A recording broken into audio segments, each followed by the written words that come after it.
Assalamualaikum warahmatullahi wabarakatuh. Selamat datang di channel As by Story. Jangan lupa like, komen, dan subscribe, serta aktifkan lonceng notifikasi agar tidak ketinggalan cerita menarik lainnya. Sekarang, mari kita mulai ceritanya. Waktu itu tepatnya Rega menjalani kemah dengan teman-temannya di desa Mekarwangi. Beberapa mobil terhenti di lapangan desa yang begitu asri.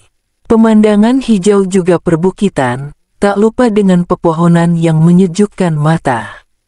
Rega, Bima juga teman-teman kelas yang lainnya turun dari mobil.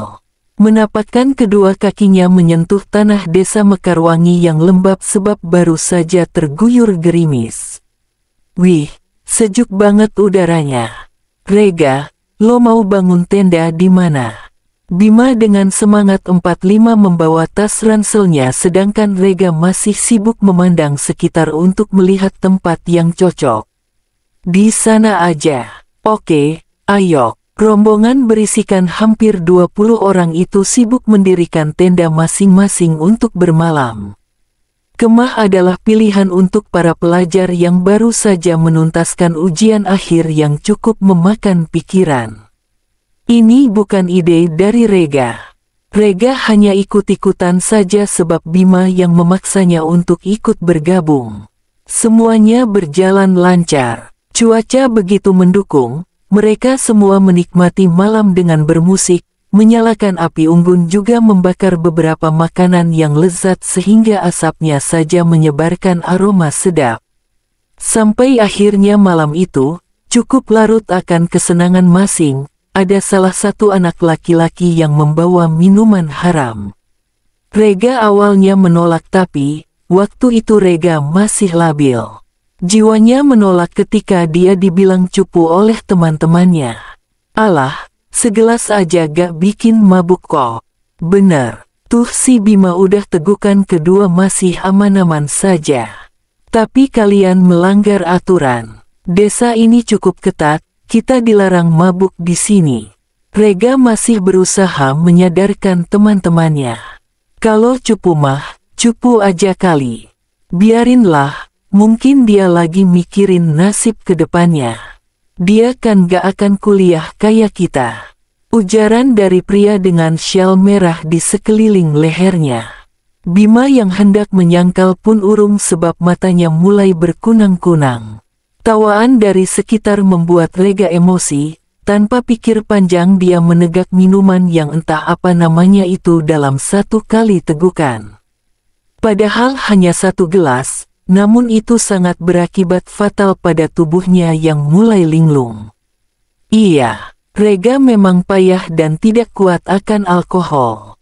Takut dikira cupu juga tidak ingin mendengarkan ejekan temannya yang membuat dia kesal akhirnya Rega memilih menyingkirkan diri. Sibuk dengan pikirannya sendiri sampai akhirnya langkah lebarnya membawa dia ke jalanan raya yang sepi. Mata Rega mampu melihat cahaya temaram lampu jalan di seberang sana. Setidaknya Rega ingin menenangkan diri di bawah lampu jalan saja.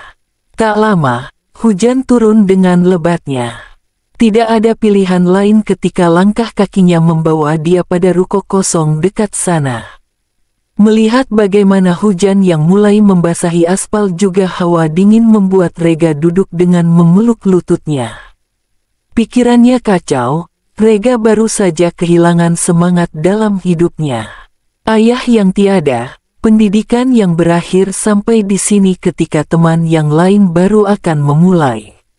Ada setitik rasa cemburu juga iri, namun dia tepis begitu saja. Cukup lama merenung, telinga Rega disapa deru napas gadis yang baru saja juga ikut berteduh. Entah sadar atau tidak gadis itu malah kuat duduk di kursi tua tapi jarak antara keduanya masih cukup jauh. Napas memburu, baju seragam yang berantakan, rambut tidak beraturan. Bahkan ada beberapa rambut yang keluar dari ikatannya. Rega masih bisa melihat semua itu padahal ini gelap sekali, hanya ada penerangan dari lampu jalan yang temaram. Gadis itu juga tidak menyadari kehadiran Rega sama sekali. Lama hening, Rega sekarang mendengar dengusan kecil juga gumaman tidak jelas. Rega masih mabuk, kepalanya juga pusing. Manik mata Rega kembali menyoroti gadis itu. Tidak, lebih tepatnya pada dada gadis itu yang terbuka kancing bagian atasnya. Malam ini hujan dan leher itu begitu mengkilap akibat keringat. Cepat-cepat Rega menunduk. Dia sadar libidonya meningkatkan drastis. Entah karena pengaruh alkohol atau murni berahi dalam dirinya. Rega merasa panas. Berulang kali dia mengipas telapak tangan untuk mendinginkan wajah.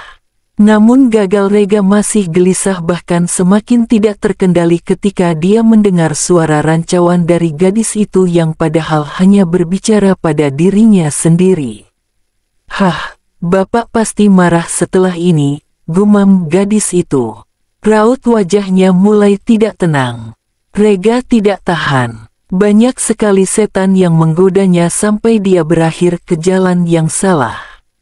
Gerakan tubuh begitu cepat sampai gadis yang bernama Rima itu tidak bisa untuk melawannya. Rega menyeret tubuh Rima masuk ke ruangan gelap tanpa peduli gadis yang dia seret memberontak. Semua terjadi begitu saja, Rega tidak benar-benar mengingatnya. Saat bangun pun dari malam kelam itu Rega tidak bisa mengingat dengan benar, tapi Rega sadar dia baru saja merusak seorang wanita yang dia tidak ingat wajahnya sekalipun. Entah karena efek alkohol yang hanya sedikit dia tegak, atau memang nafsu binatangnya yang menguasai diri Rega waktu itu. Namun, yang jelas Rega amat kecewa pada dirinya sendiri. Kicauan burung membangunkannya. Tubuhnya terasa pegal. Rega perlahan-lahan membuka matanya. Ruangan penuh debu ini kosong melompong, hanya ada beberapa kursi dan meja kayu yang telah rusak. Beberapa kali netra Rega menjelajahi sekitar, namun sayang, dia sama sekali tidak menemukan jejak kehadiran gadis yang baru saja dia torehkan noda.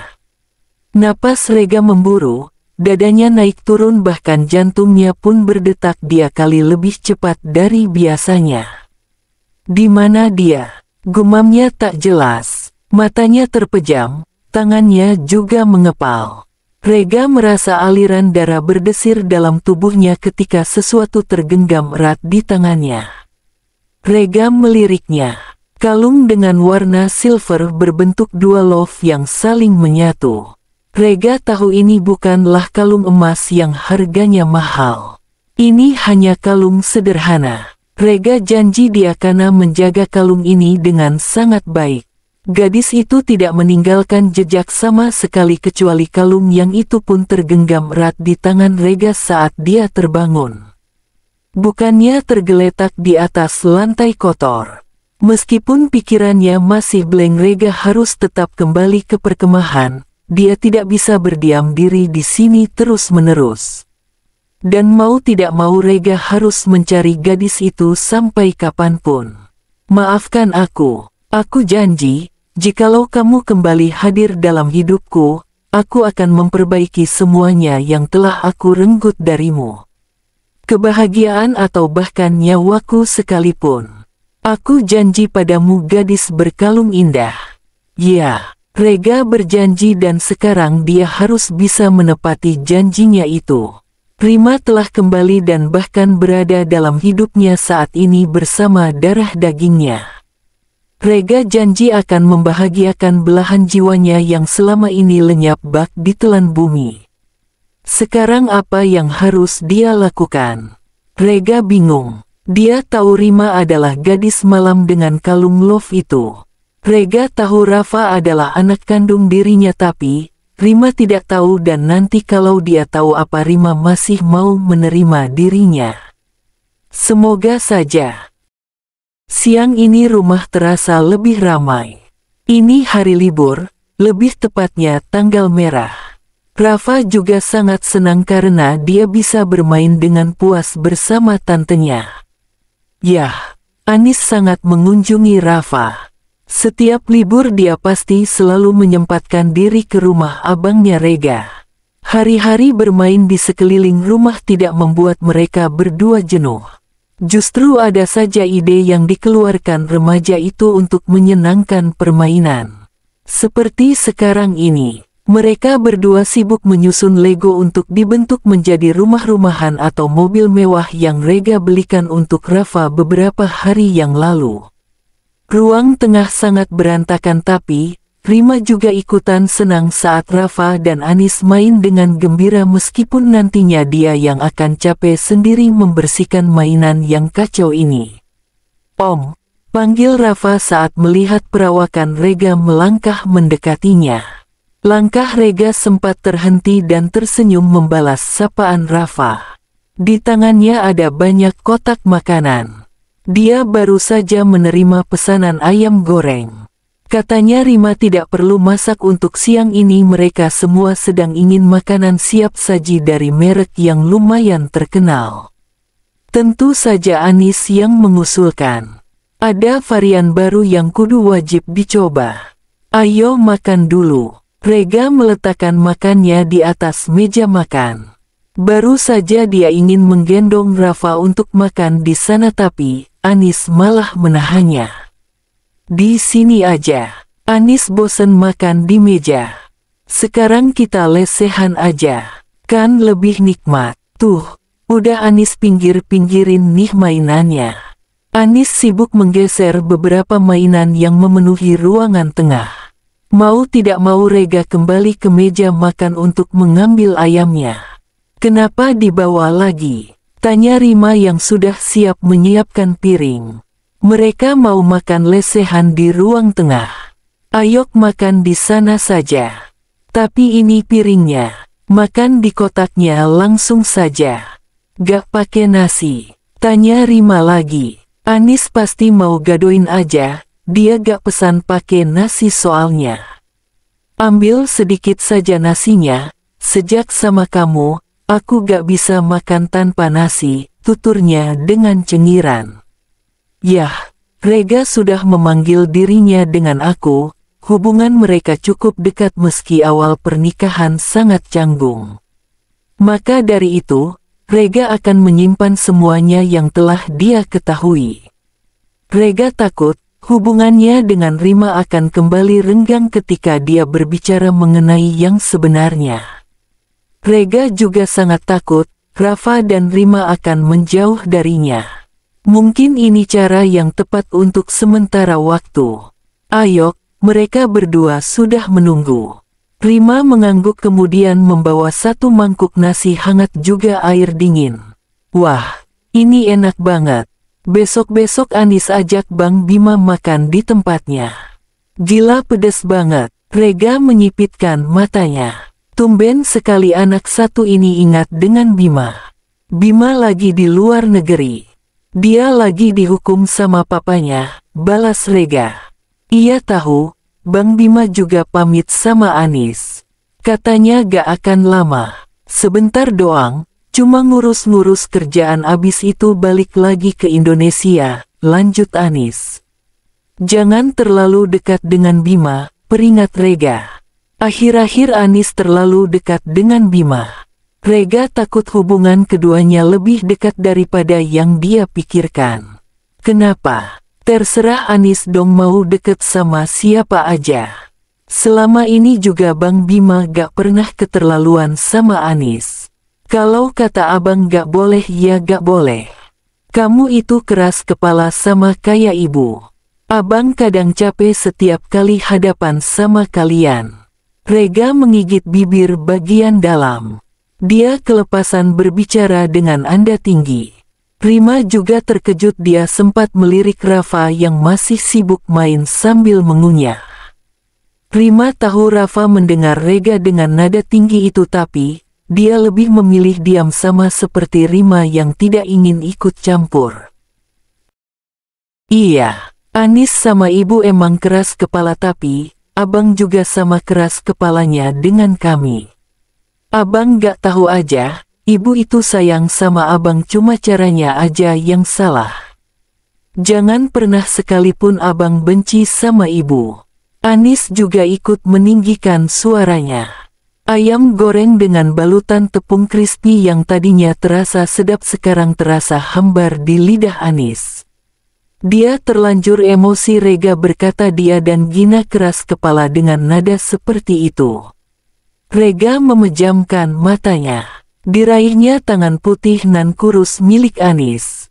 Tidak ada niatan sama sekali membentak adiknya ini. Rega hanya takut Anis akan hinggap dalam pelukan Bima walaupun rasanya itu tidak mungkin mengingat hubungan keduanya selalu ribut tidak mengenal tempat. Anis, abang minta maaf. Abang cuma khawatir, Bima itu teman abang, jadi abang tahu semuanya tentang dia. Jangan terlalu dekat dengannya Anis. Kalau hanya sekadar kamu anggap kakak itu tidak ada masalah tapi, untuk lebih dari itu abang gak kasih izin. Mau tidak mau Anis mengangguk saja. Dia tidak ingin pusing memikirkan ini, lagi pula dia tidak berniat dekat dengan Bima. Iya, Anis cuma anggap Bang Bima itu kakak Anis aja sama kayak Bang Rega. Anis janji gak akan terlalu dekat sama Bang Bima lagi. Yah, itu ucapannya kali ini tidak tahu bagaimana nantinya. Baguslah, abang percaya padamu. Syukurlah, pembicaraan ini tidak berlanjut. Setidaknya Rima pikir Rafa tidak perlu mendengar dua orang yang beradu pendapat pakai urat. Enak, tanya Rega pada Rafa. Tangannya sibuk menyuapi Rafa dengan tangan kosong. Bahkan ketika ada nasi atau remahan tepung ayam di mulut Rafa dengan sigap Rega bersihkan. Rafa mengangguk antusias, enak om. Enak banget, terima kasih. Sesaat Rega terdiam, tubuhnya terasa kaku. Sampai kapan Rafa akan memanggilnya dengan sebutan itu? Tidak mau gerak-gerik anehnya terlihat. Rega hanya bisa menghela napas kemudian tersenyum untuk membalas ucapan Rafa. Tidak perlu berterima kasih. Om Rega sekarang kan ayah Rafa. Rafa mau apapun akan om berikan selagi bisa. Iya om, balas Rafa senang. Sedangkan Rega kembali menghembuskan napas berat. Yah mau tidak mau telinganya harus tahan dengan panggilan om yang membuatnya mendidih. Ternyata ini yang dirasakan Om Amar saat dia masih memanggilnya dengan sebutan Om. Tidurlah lebih dulu, aku ada kerjaan sedikit yang belum selesai.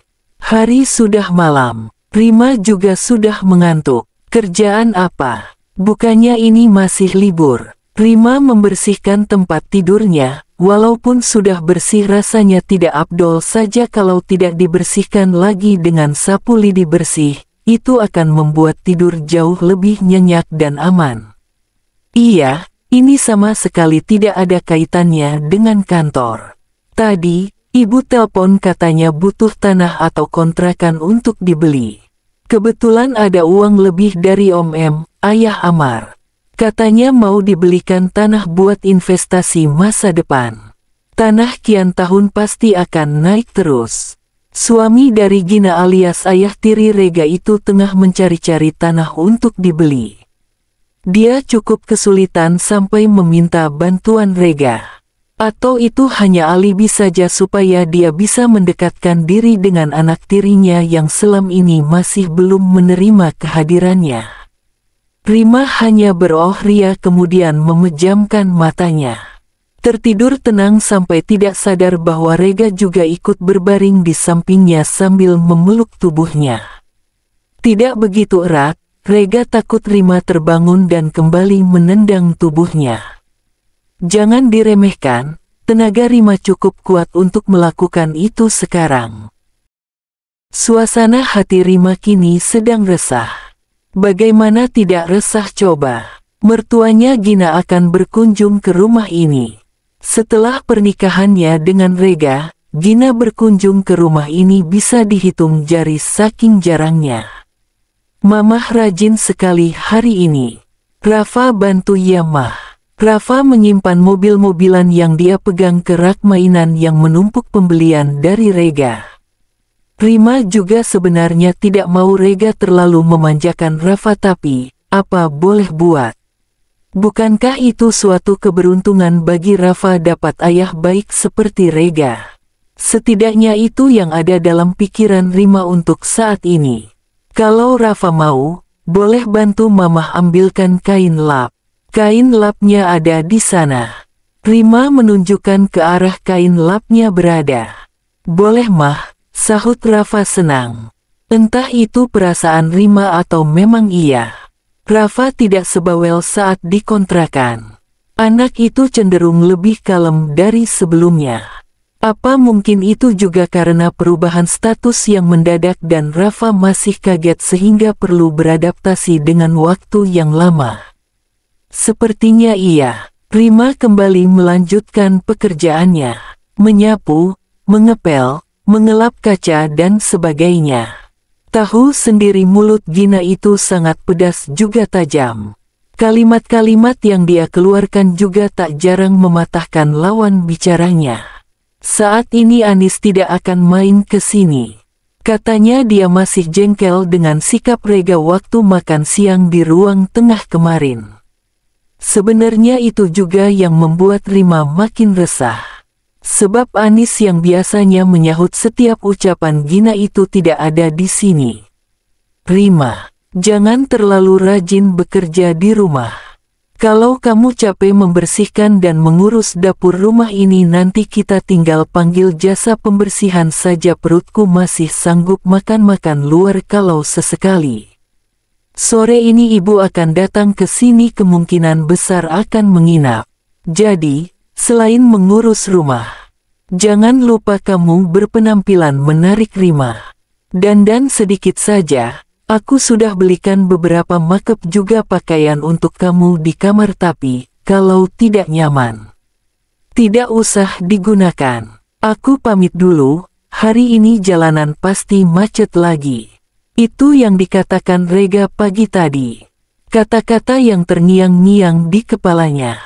Apa selama ini penampilannya tidak menarik? Tapi, wajar saja Rega berkata begitu. Setiap hari Rima hanya menggunakan kaos polos berlengan panjang juga rok lebar.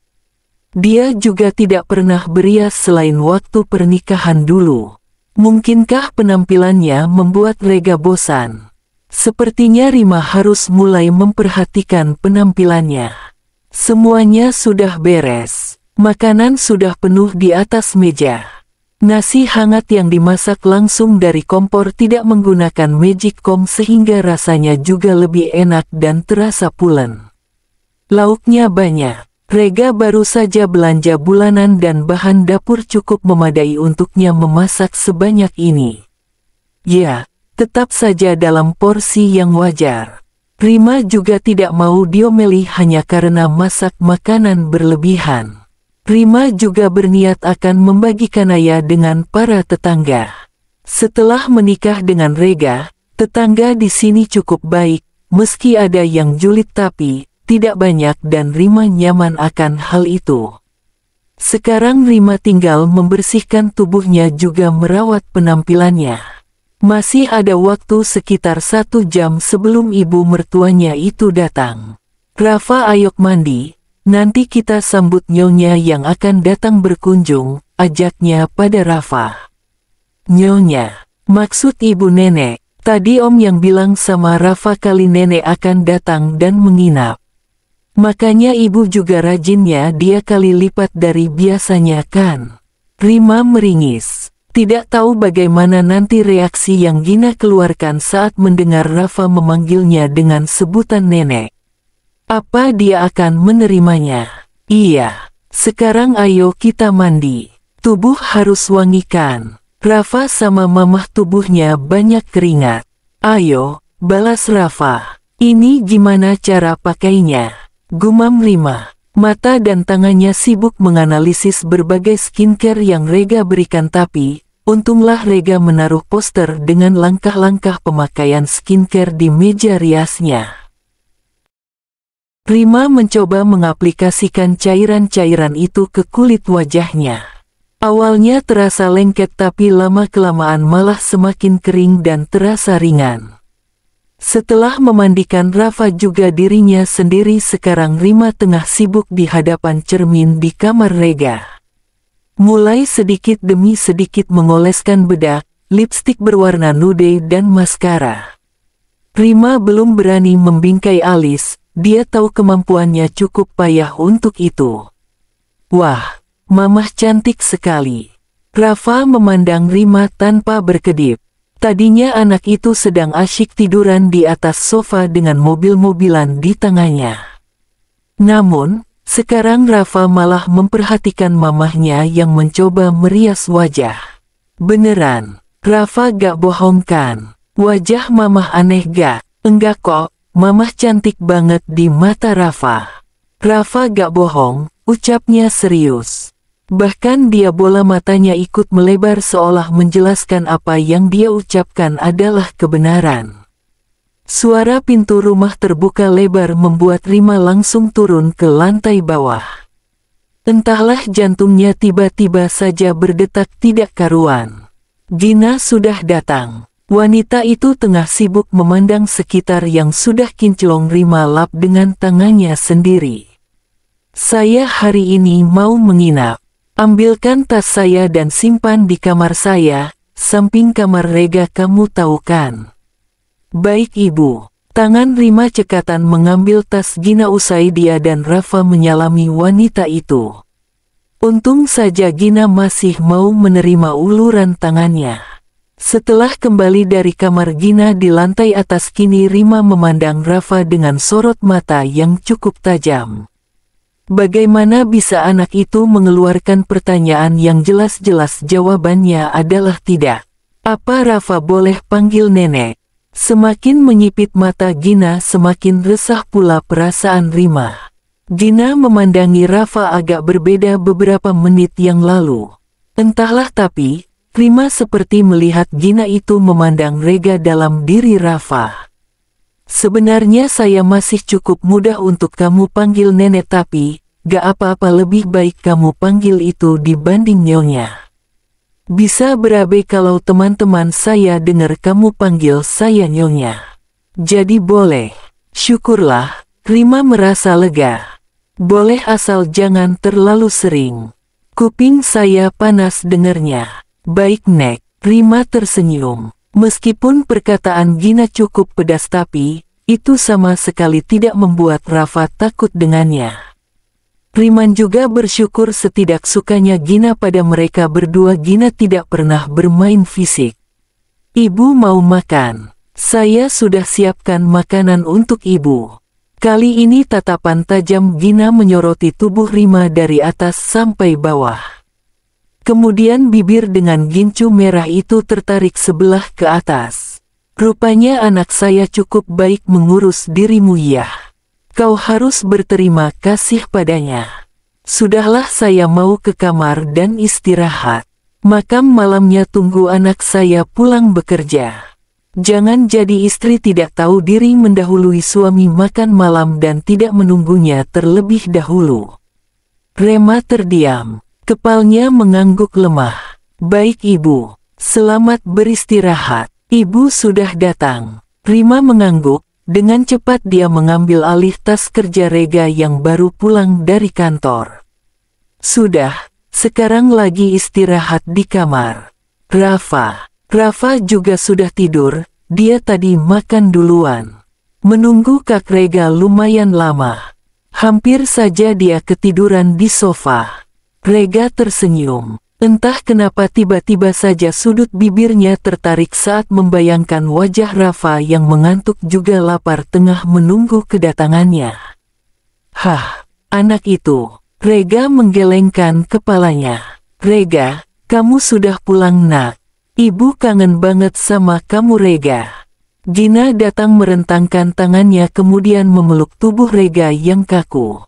Ibu, Rega mandi dulu. Setelah ini ada yang mau Rega bicarakan soal tanah yang ibu minta. Kamu sudah menemukannya? Sudah. Dia baikkan sama kamu. Dia bisa urus kamu? Tanya Gina dengan sinis. Beberapa kali ekor matanya melirik Rima yang menyiapkan teh hangat. Dalam pikirannya sibuk melihat setiap gerak-gerik Rima. Tentu saja Rima agak risih dan merasa tengah disoroti sehingga pergerakannya cukup terbatas. Rega gak suka ibu bicara begitu. Dia istriku bu, jawab Rega jengah. Meskipun dia tahu Rima tidak masalah dengan sikap Gina yang begini tapi, lama-kelamaan telinganya akan panas. Dia tahu, janda itu sekarang istrimu.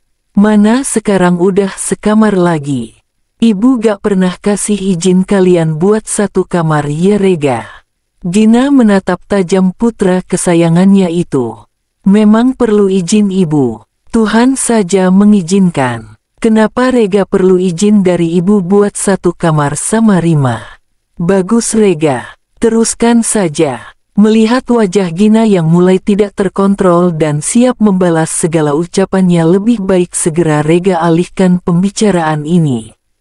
Dia tidak mau ibunya ini terus-menerus memojokkan Rima. Tidak tahu mau apa lagi, padahal urusannya dengan teman-teman sosialitanya baik-baik saja dan Gina selalu membanggakan Rima di depan mereka semua. Mungkin Gina merasa masih belum bisa menerima menantunya sepenuh hati. Menantunya yang tidak sesempurna yang dia bayangkan sebelumnya. Tanah yang ibu minta sudah Rega dapatkan alamatnya. Kapan ibu ada waktu buat ke sana? Jaraknya lumayan jauh dari sini. Malas dengan pembicaraan ini akhirnya Rega mengalihkannya. Beneran, tapi bulan ini ibu sibuk. Teman-teman banyak yang ngadain acara masa ibu gak datang. Kamu aja sana yang cek sama ayah. Gina mengalihkan pandangnya. Sempat melirik Rima sebentar di ujung sofa sana, setelah itu kembali menyeruput teh tawar hangat. Akhir-akhir ini kantor banyak masalah, Rega gak bisa ninggalin gitu aja. Om Amar mungkin bisa, dia cukup lenggang jadwalnya. Tak, suara cangkir dan piring kaca saling beradu. Gina sengaja menekannya agar Rega mengalihkan perhatian padanya sepenuhnya. Om. Sampai kapan kamu panggil ayah kamu Om Rega? Dia sayang sama kamu nak, cobalah sedikit menerima kehadiran dia di hidup kamu. Nada bicaranya mulai melemah. Perkataan Gina seolah pisau tajam yang menyadarkannya. Rega juga tahu bagaimana rasanya dipanggil Om dengan anak sendiri. Namun, mau bagaimana lagi agak susah untuk menerima ini semua. Bertanya ini yang dirasakan Rafa dan Om Amar. Rega mengerti perasaan keduanya sekarang. Baiklah, Rega akan panggil Om Amar ayah. Asal ibu juga harus bersikap selayaknya mertua yang baik untuk Rima. Dia istriku. Apapun yang terjadi padanya saat ini adalah tanggung jawabku dan ibu tidak bisa membantah itu. Selamat malam. Rega membungkukkan tubuhnya. Tangannya hinggap di bahu Rima yang sempat terdiam sejenak, merangkulnya dan membawa Rima menuju lantai atas, meninggalkan Gina yang masih mengepalkan tangannya dengan helaan napas yang keluar. Bulan depan jadwal ada yang kosong. Nanti kita cek tanah yang sudah Rega carikan. Apa ada waktu sayang? Tanya Gina dengan ponsel yang menyentuh daun telinganya. Tentu saja bisa. Amar menjawab senang di seberang sana. Yakin kesini? Ini lumayan jauh loh mas dari rumah. Kenapa Rega pilih tempat ini sih? Udah 2 jam lebih ini masih belum nyampe juga. Kata Rega beli langsung saja kontrakannya. Kebetulan banyak orang baru dari luar kota sering sekali cari konran dekat sini. Kita juga bisa nabung lewat itu. Anis sudah besar, sebentar lagi masuk kuliah, kita perlu uang lebih banyak. Gina masih menunjukkan raut tidak senang, dia masih kesal dengan Rega dan juga Rima. Amar memperhatikan wajah istrinya. Sesekali dia genggam tangan Gina dengan tangan kiri sedangkan tangan kanannya fokus untuk menyetir. Ibu juga jangan terlalu galak sama Rega dan menantu kita. Ayah tahu kok ibu masih belum terima kehadirannya. Tapi sekarang mau gimana pun Rima itu menantu kamu sayang. Kamu gak mau kan nanti Anis dapat perlakuan yang sama kayak Rima di rumah mertuanya. Sekarang baik-baik ya sama mereka. Pelan-pelan Amar memberi pengertian pada istrinya. Gina menghela napas panjang. Sejujurnya dia juga capek dengan semua ini. Dimulai kebohongannya pada teman-teman hanya karena sudah bosan diolok-olok belum punya menantu juga cucu saat berkumpul. Pernikah Rega yang kandas sebelum terikat dengan Claviora sudah cukup membuatnya frustasi sampai-sampai dia berbuat nekat dengan menikahkan Rega dan Rima tanpa pikir panjang. Iya nanti ibu coba buat lebih dekat lagi sama perempuan itu, jawabnya singkat. Entah itu beneran niat atau memang hanya karena jengah dengan ucapan suaminya. Amar tersenyum dia elus kepala Gina pelan. Sekalian juga, deketin cucu kita. Rega sudah punya anak sekarang. Rafa itu cucu kita, jangan galak juga sama dia iya. Iya, ayah bawel banget sekarang. Udah kelamaan ngobrol sampai gak sadar ini udah nyampe. Parkir di sana aja ada tempat kosong. Mobil terparkir pada salah satu ruko kosong yang punya halaman luas. Banyak orang berlalu lalang. Ternyata tempat ini tidak hidup masing-masing. Masih banyak orang yang ikut bergotong royong. Gina turun sambil melihat sekeliling. Rumah kontrakan yang tidak begitu bagus, lantai yang kotor tidak dibersihkan, ada beberapa genteng yang terjatuh dan hancur menimpa tanah, bahkan ada jendela kaca yang retak akibat terjangan bola tapi, tanahnya cukup luas. Tidak apa-apa nanti dia bisa perbaiki supaya bisa lebih layak dari ini. Gimana? Ini Rega yang cari katanya nanti bakal lebih mudah dapat orang buat ngontrak. Selalu rame juga tempatnya. Gina menganggukkan kepalanya. Ini lumayan lah. Gak kumuh-kumuh banget. Ibu bisa kok kesini sesekali. Kalau gak dikontrakin pun kita bisa tinggal di sini sementara waktu. Buat jadi rumah kedua kalau ada apa-apa. Amar kembali memperhatikan setiap detail bangunan. Usai melihat-lihat kondisi bangunan juga tanah yang akan dibeli sekilas tak lama seorang wanita dengan daster juga handuk basah di tangannya menghampiri mereka berdua. Wangi khas sampo ketengan tercium jelas di hidung Gina. Rautnya tampak senang dan siap menyambut tamu yang akan membeli tanah juga kontrakannya. Senyumannya yang lebar sampai-sampai giginya yang agak kuning terlihat begitu jelas. Hanya Amar yang membalas senyumannya tipis sedangkan Gina malah sibuk melirik wanita baya ini dari ujung rambut sampai ujung kaki. Bu Gina ya, wah cantik sekali Bu. Perkenalkan saya Bu Desi pemilik tanah dan kontrakan ini. Bersambung.